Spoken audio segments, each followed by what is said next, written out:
अजीज़ तलबा अस्सलाम वालेकुम। मैं सर तनवीर एक बार फिर गूगल क्लासरूम के लेक्चर्स में हाज़िर हूँ। ये हमारा चौथा लेक्चर है जिसमें हम आज अपना चौथा अफ़साना पढ़ेंगे। इससे पहले आप 3 अफ़साने पढ़ चुके हैं, यकीनन वो आपने बेहतर तौर पर समझे होंगे। तो बाकायदा तौर पर हम इस अफ़साने को पढ़ते हैं। ये चौथा अफ़साना है, इसका नाम हम सफ़र है। ये इंतज़ार हुसैन की तसनीफ़ है। मुसन्निफ़ इंतज़ार हुसैन के तारुफ़ को पहले हम जानते हैं। इंतज़ार हुसैन उर्दू के बुलंद पाया अफ़साना निगारों में शुमार होते हैं। वो अलामती अफ़साना निगारी के बानी समझे जाते हैं। उन्होंने अफ़सानों में अलामात के ज़रिए मखसूस नज़रिया हयात की तर्जुमानी की है। इसके साथ साथ उन्होंने अलामात को ही मौजू बनाया और ज़्यादातर इसी पर अफ़साने लिखे हैं। जैसे कि कायाक्लिप में उन्होंने मक्खी को सुस्ती व कायली की अलामत और द्यो को खौफ की अलामत बनाकर पेश किया है। वो अफ़साना निगार होने के साथ साथ ड्रामा निगार, नावल निगार और कालम नवीस भी हैं। और इसके साथ साथ उन्होंने सफ़रनामे भी लिखे। इस तरह से उन्होंने अदब के तमाम शोबों पर कलम उठाया और उनमें अपने फ़न का जादू जगाया है। तो ये तारुफ़ मुसन्निफ़ था। अब हम बुनियादी तौर पर इसके मरकज़ी ख़्याल को जानते हैं। ये कहानी इंतज़ार हुसैन की हम सफ़र जो है अलामती अफ़साने में से शुमार होती है, जिसमें उन्होंने अलामती तौर पर अपने सफ़र की कैफ़ियत को बयान किया है।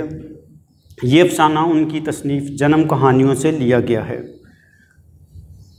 जो ये अफ़साना है, इसमें मुसन्निफ़ हमें ये पैगाम दे रहा है कि ये ज़िंदगी इंसान को एक बार मिलती है, इसे दुनिया में एक बार आता है। इससे अपने लिए इस ज़िंदगी के अंदर मखसूस रास्ते को तयन करना बेहद लाजमी है।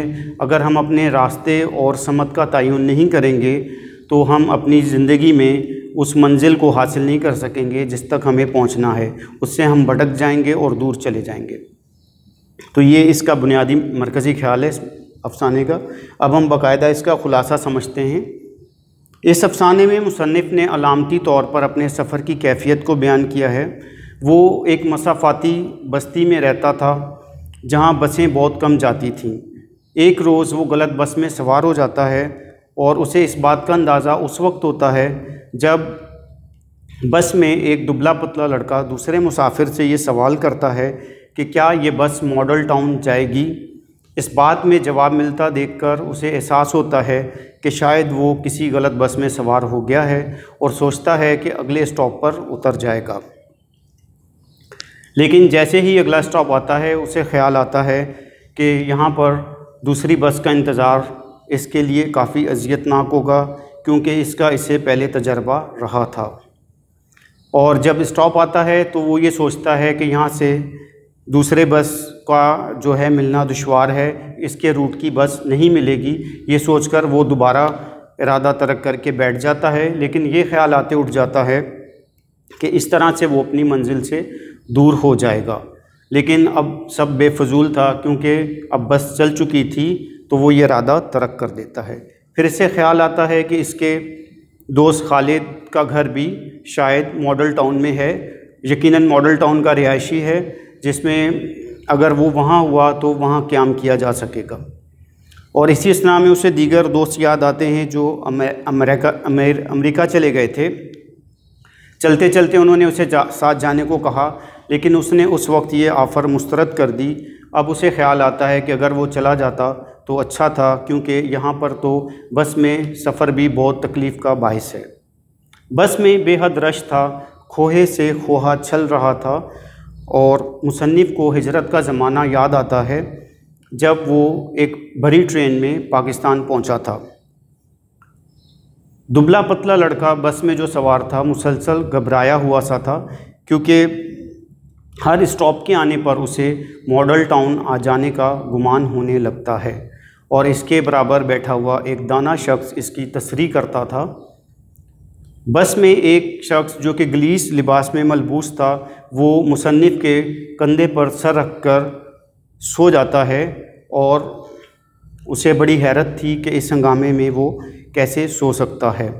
इसी हंगामे में उसे एक दराज कद लड़की नज़र आती है जो चुस्त लिबास पहने हुए थी।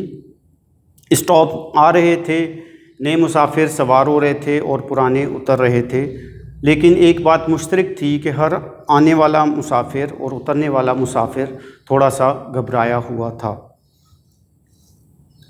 अभी तक कंडक्टर इसकी नशिस्त पर नहीं आया था, उसने किराया भी नहीं दिया था और वो इन्हीं मनाज़र से लुत्फ़अंदोज़ हो रहा था, लेकिन ये फ़ैसला नहीं कर सका था कि वो कहाँ उतरेगा।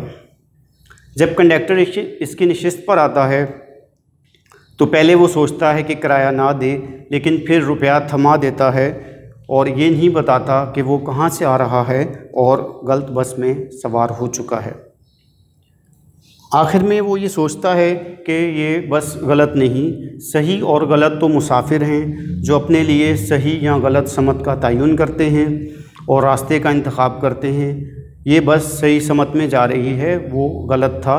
इन्हीं भूल भलाइयों में वो अनजानी मंजिल की जानिब बढ़ रहा था कि वो सोचता है कि अब आखिरी स्टॉप तक ज़रूर जाएगा और वो बैठा रहता है। तमाम बस के मुसाफिर उतरना शुरू हो जाते हैं। अचानक वो गौर करता है तो दुबला पतला लड़का भी बस में नहीं था, शायद वो किसी घबराहट में गलत स्टॉप पर उतर गया होगा। अब सिर्फ वो था और वो शख्स जो उसके कंधे पर सर रख के सो रहा था। अब वो सोचता है कि इसकी नींद ख़राब नहीं करेगा और आखिरी स्टॉप पर जाएगा। जब बस आखिरी स्टॉप पर पहुंचती है, कंडक्टर आता है, वो उससे पूछता है कि क्या ये बस वापस जाएगी। कंडक्टर का जवाब नहीं में होता है। वो कहता है कि नहीं, ये बस वापस नहीं जाएगी, अब वक्त ख़त्म हो चुका है। तो अज़ीज़ तलबा, ये सबक का ख़ुलासा था जिसे आप यकीनन समझ गए होंगे। इसके बाद हम दूसरे नए लेक्चर के साथ फिर दोबारा हाज़िर होंगे। अपना ख्याल रखिएगा। अल्लाह हाफ़िज़।